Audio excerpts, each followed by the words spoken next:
लखीसराय गोलीकांड में घायलों से मिलने पहुंचे नेता प्रतिपक्ष विजय कुमार सिन्हा ने कहा कि लखीसराय में 3 लोगों की मौत हुई और 3 लोग पीएमसीएच में भर्ती हैं। 2 लोगों के शरीर से गोली नहीं निकाली जा सकी है। विजय कुमार सिन्हा ने आगे कहा कि पहले भी पीड़ित परिवार ने छेड़खानी और मारपीट की शिकायत की थी, लेकिन पुलिस ने कोई कार्रवाई नहीं की। नतीजन इतनी बड़ी घटना हो गई जिसमें 3 लोगों को अपनी जान गंवानी पड़ी और 3 बुरी तरह से घायल हैं। विजय कुमार सिन्हा ने कहा कि यदि पुलिस ने पहले ही कोई एक्शन ले लिया होता तो इतनी बड़ी घटना नहीं घटती। वहीं पुलिस द्वारा घटना को प्रेम प्रसंग बताए जाने पर विजय सिन्हा ने कहा कि पुलिस ने घटना को प्रेम प्रसंग से जोड़ दिया, जबकि मामला जमीनी विवाद का है। वहीं नेता प्रतिपक्ष विजय कुमार सिन्हा ने महागठबंधन पर गंभीर आरोप लगाते हुए अपराधी की तस्वीर महागठबंधन के नेताओं के साथ दिखाई। वहीं ललन सिंह के आरोपों का जवाब देते हुए विजय सिन्हा ने जेडीयू के राष्ट्रीय अध्यक्ष ललन सिंह और जेडीयू नेताओं को चुनौती देते हुए कहा कि एक भी बालू के कारोबारी से मेरा या मेरे परिवार का संबंध बताए, नहीं तो माफी मांगे।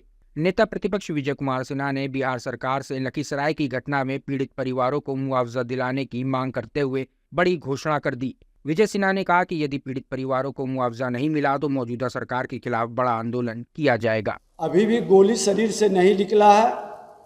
एक का ब्रेन का ऑपरेशन हुआ है, एक की स्थिति गंभीर है। डॉक्टर से हमने बात भी किया है, उन्होंने कहा कि हम लोग प्रयास कर रहे हैं। इसी क्रम में उनसे जो बातचीत हुई है और उस बातचीत के क्रम में उन्होंने बताया कि पिछले छठ में भी अपराधियों द्वारा इनके साथ बच्चियों से छेड़छाड़, धमकाने का प्रयास, मारपीट करने का प्रयास किया गया और ये जाकर के अपने स्थानीय थाना में शिकायत भी दर्ज किया है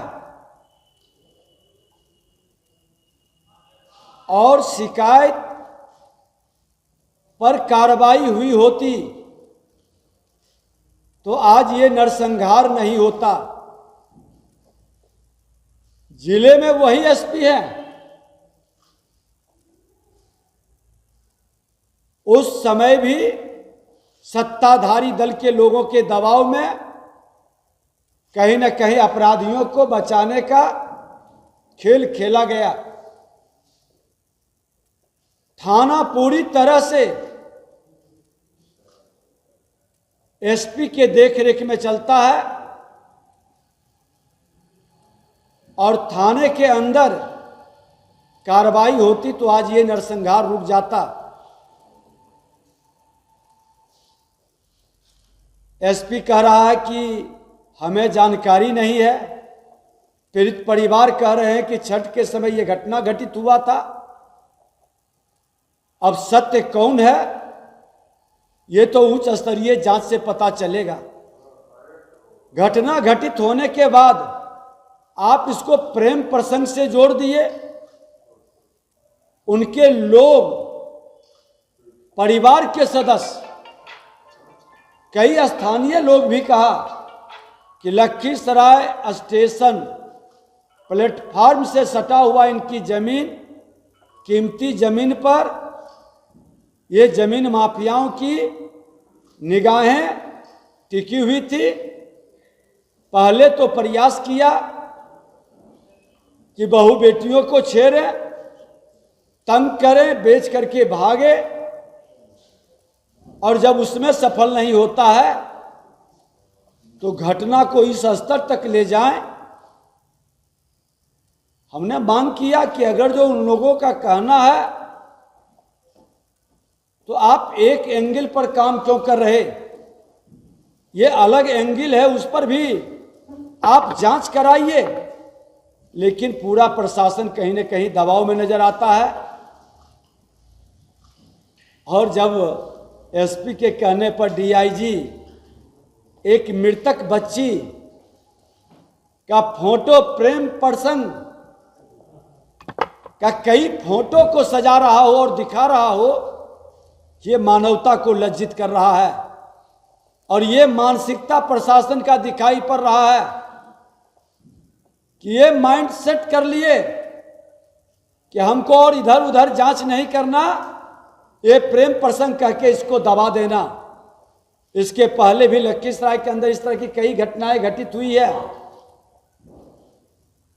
हमने पहले भी बताया कि पीट पीट कर जिसकी हत्या की गई, हॉस्पिटल गया, उसको मृत घोषित किया और हार्ट अटैक कर करके पोस्टमार्टम रिपोर्ट में दे दिया गया है। इसी एसपी के रहते परिवार के लोग छटपटाते रह गए, कहीं कोई सुनवाई नहीं हुई। और इस तरह की कई घटनाएं हैं अपराधियों को बचाने का। एक लंबी राशि का लेन देन कर करके ये खेल लखीसराय के अंदर हो रहा है। जहां घटना घटित हुआ है, आज पीड़ित परिवार के सदस्य बता रहे थे कि वहां दारू का बड़ा माफियागिरी चलता है, वो दारू का अड्डा है और दारू के जमात के लोग, बालू से जुड़े लोग और जमीन माफिया, ये सिंडिकेट है। और ये सिंडिकेट टारगेट करता है और टारगेट करके प्लानिंग करता है। आज बताइए कि जो नोटबुक जारी किया है, इस तरह का एक अपराधी जो पहले भी जेल गया है, उसकी ये भाषा नहीं हो सकती। ये पूरी तरह से प्लान्ड है। और आज सत्ताधारी दल के लोग प्रेस करते हैं, वो फोटो दिखा रहे हैं कि विजय सिन्हा के साथ एक जमीन माफिया, जिसको इन्होंने इसके मकान में रहता था, पकड़ा है, 1 साल पहले रहता था, अभी तो दूसरे के मकान में। अरे हम तो जन कल्याण संवाद करते हैं, लोग आते हैं और हम लोग को अभिनंदन करता है, मैं भी कर देता हूं। लेकिन हमने तो खुल के कहा, मेरा जिला अध्यक्ष ने प्रेस करके कहा कि उनको 2020 में ही निकाल दिया गया। उसका फोटो किसके किसके साथ है कल उन्होंने जारी भी किया था। लोग देखे भी थे कि आरजेडी के महासचिव, प्रदेश के महासचिव के साथ, आरजेडी के प्रदेश महासचिव के साथ वो सम्मिलित है। लोग वो बता रहे थे कि वो उस पार्टी में सम्मिलित भी है। और ये फोटो स्पष्ट बताता है कि जिस लोगों को बचाने का जदयू के नेता का खेल खेल रहे हैं, जिसका नाम लोग ले रहा है कि अपराधी को भगाने की भूमिका निभाया, नगर परिषद के चेयरमैन है, अब उसके बेटे के साथ उस अपराधी की फोटो है। और फोटो जब निकलना शुरू हुआ है तो फोटो बड़े लीडर, वहां के बड़े जनप्रतिनिधियों के साथ भी नजर पाएगा। तो फोटो की कहानी से अपराधी को बचाने का खेल और वर्गलाने का खेल न करे।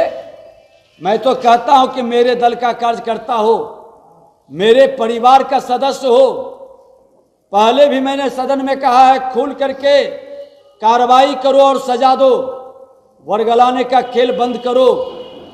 आपने कहा कि विजय सिन्हा का बालू का साइड चलता है, खुला चुनौती है। माननीय सांसद ललन बाबू, आपके जो जदयू के जिला अध्यक्ष और लटक हैं, जो कई लोग प्रेस कॉन्फ्रेंस सम्मिलित रूप से कर रहे थे, एक भी बालू से जुड़ा हुआ मेरा या मेरे परिवार का प्रमाण है तो आप सार्वजनिक करिए, और नहीं करते हैं तो फिर माफी मांगिए और इन लोगों पर कार्रवाई करिए। ये अपराधियों को बचाने के लिए आप डायरेक्शन को डाइवर्ट मत करिए, क्योंकि लखीसराय में ये पहली नरसंहार नहीं है। कई लोगों की हत्या जमीन के कारण, बालू के कारण, दारू के कारण हो रहा है। और ये सिंडिकेट पूरे प्लानिंग वे में वहां हत्याओं का दौर चला रहा है। वहां का जनप्रतिनिधि होने के नाते हमारी जिम्मेवारी है इस सिंडिकेट के तोड़ने का, इस पर कार्रवाई कराने का। आप उच्च स्तरीय जांच कराइए, निर्दोष रहेगा तो फिर भयभीत क्यों हो रहे हैं? क्यों सीबीआई से जांच कराने से भाग रहे हैं या हाईकोर्ट के सिटिंग जज से? जो एसपी बचाने का खेल खेल रहा है वो एसपी कार्रवाई कैसे करेगा? वो तो आपके दबाव में, आज लखीसराय हो, मुंगेर हो, बार हो, या जो हस्तिनापुर के गुलाम हो, वो तो जो आका बोलेगा वही गुलाम करेगा। जहां ये स्थिति है, आज लॉ एंड ऑर्डर की स्थिति यही है कि पूरी तरह से 5वां दिन बीत गया, अपराधी पकड़ाया नहीं है। और मैं कह देना चाहता हूं कि अगर जो अपराधी की गिरफ्तारी नहीं हुई और माननीय मुख्यमंत्री जी, वही लखीसराय में नरसंहार हुआ था, बालू नरसंहार, आप ही के बड़े भाई श्रीमान लालू प्रसाद यादव की सरकार थी, उन्होंने मुआवजा ही नहीं दिया था, नौकरी भी दिया था। जरा फाइल निकलवाइए। और अपराधियों के गोली से मरने वाला ये गरीब ब्राह्मण का परिवार उजड़ गया, डेली कमाने खाने वाला था। किसी भी जाति का मृतक हो जो अपराधियों की गोली से मरता है, घायल होता है, उसका परिवार उजड़ता है, सरकार उसको मुआवजा कम से कम 5 लाख रुपया दे।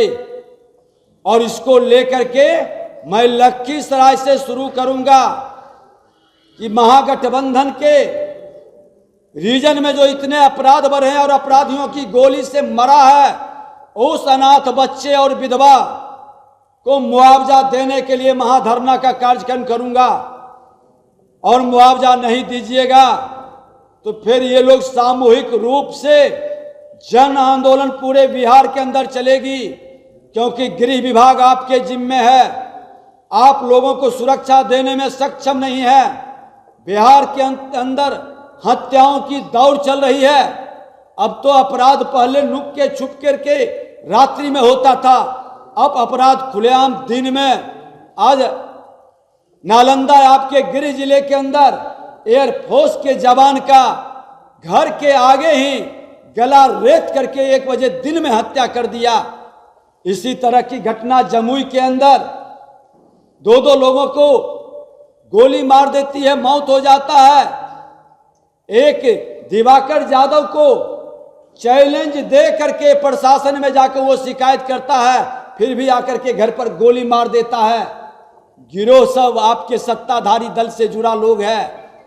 क्यों कार्रवाई से आप हस्तिनापुर का गुलाम भ्रष्ट प्रशासक को, जो थाने का डाक लगाता है और खुलकर वसूली करता है, ऐसे लोगों को, ऐसे निकम्मे लोगों को आप लखीसराय के अंदर बैठाते हैं। जिले के अंदर अच्छे पदाधिकारी को आप क्यों नहीं बैठाते हैं? आज लखीसराय हो, बेगूसराय हो, जमुई हो, मुंगेर हो, आप तमाशा बना करके रख दिए हैं। वैशाली के अंदर जवाब देना होगा मुख्यमंत्री जी को। और गलत आरोप लगाने का विपक्ष आपके आरोप से नहीं घबराता है। खुला किताब है, खुल करके जांच कराइए। सत्ता में आप बैठे हैं कि बालू माफिया विजय सिन्हा है या बालू माफिया आपके सत्ता में बैठा लोग है, राजद और जदयू से जुड़ा लोग। बालू और दारू से ये सिंडिकेट कौन अरबपति और खरबपति बन रहा है? हर थाना प्रभारी करोड़पति बन गया। इस पर आपका बयान आना चाहिए और उच्च स्तरीय आप जांच कराएं। और नहीं जांच कराएंगे तो जन आंदोलन शुरू होगा। मुआवजा हर हाल में देना होगा, क्योंकि आपके लापरवाही से, प्रशासन की गैर जिम्मेदारी से इन लोगों की मौत हुई है। और आप मुआवजा का घोषणा करें, 1 सप्ताह के अंदर नहीं करेंगे तो एक नया जन आंदोलन शुरू होगा। अगर आपको हमारा वीडियो पसंद आया हो तो इसे लाइक करें, सब्सक्राइब करें और साथ ही बेल आइकन दबाना ना भूलें।